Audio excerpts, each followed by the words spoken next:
ఈ సిట్యుయేషన్ మనకి ఇంట్లో ప్రతిరోజు జరుగుతా ఉంటుంది. సౌండ్ ఎక్కువైతే సౌండ్ తగ్గించండి. లేదా పిల్లలు ఎక్కువ పెట్టుకుంటే పిల్లల్ని తగ్గించమని చెప్తూ ఉంటాం గదా! ఇదే మనకి మంగళగిరిలో జరిగిందనమాట.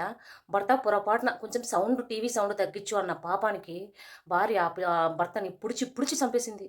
ఇదెక్కడి సైకో అని చెప్పి అనుకోవాలా?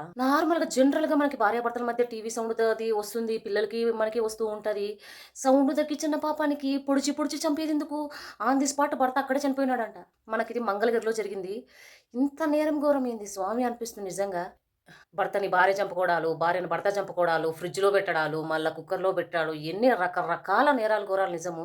అన్నిటికంటే ఒక ఎత్తనుకుంటే, టీవీ సౌండ్ తగ్గించిన పాపానికి ఆమె పొడిచి, పొడిచి చంపేసిందంట.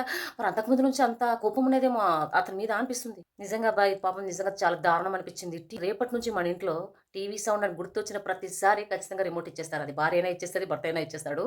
ఇది ఎక్కడ ఏమైతుందో ఏమో తెలీదు గదా మరి. ఖచ్చితంగా ఇచ్చేస్తారనిపిస్తుంది.